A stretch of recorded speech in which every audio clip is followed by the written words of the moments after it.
Welcome back, and now we'll talk about the 60s.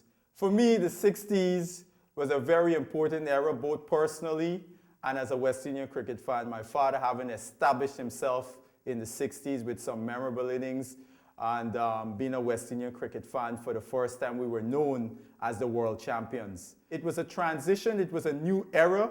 We had our first black captain, a man who was a leader, a man who was a unifier, a man who was greatly respected by all the players.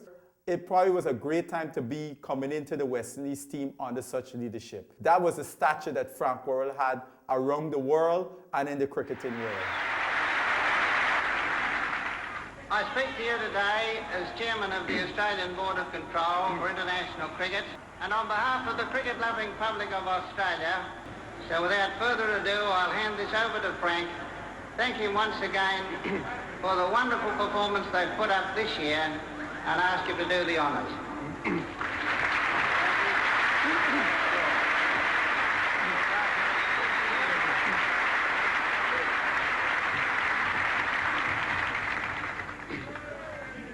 Mr. Chairman,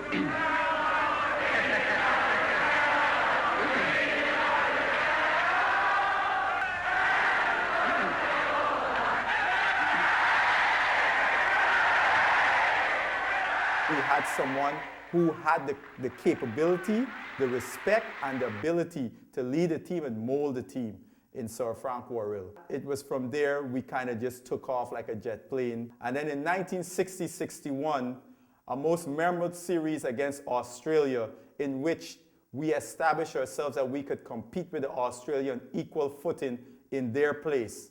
It was a series that was well regarded by the Australians. That the series ended with a motorcade celebrating the series with the players on both teams.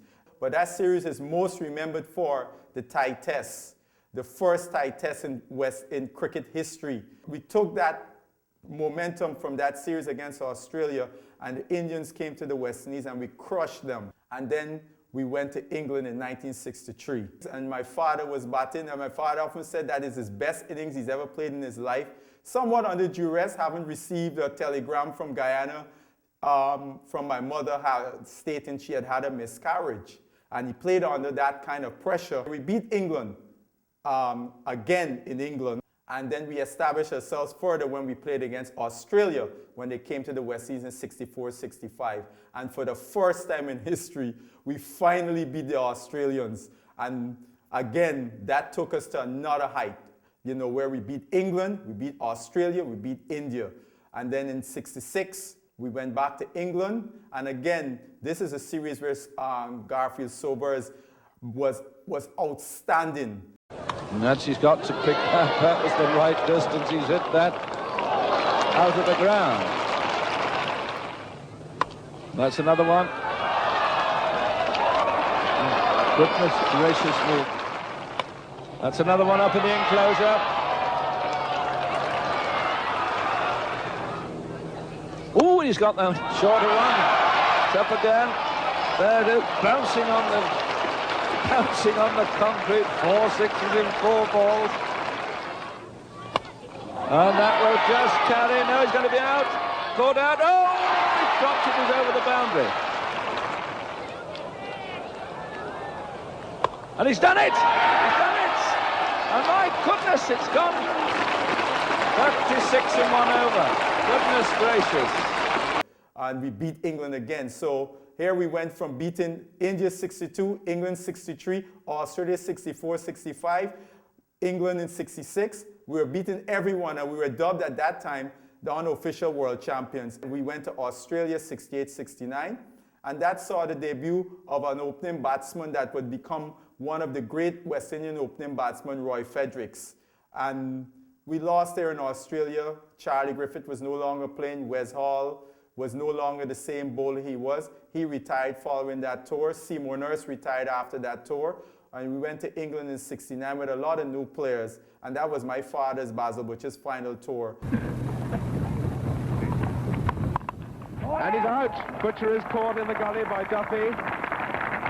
A fine catch. We lost the game, lost the series 1-0. That led to a period in West Indies cricket where we were not as a competitive team, with the loss of all those great players. Clive Lloyd, being a young player coming onto that team at that time, was witness to that in the late 60s into the early 70s. In his autobiography, he has said those were some of the things that influenced him, that he was not going to have such things occur if he became captain or leader of a West Indies team, which he did when he became the leader in 1974 and led West Indies to become the world's greatest sporting team ever. Well, that was the 60s, which what I would call the first golden era of West Indies cricket.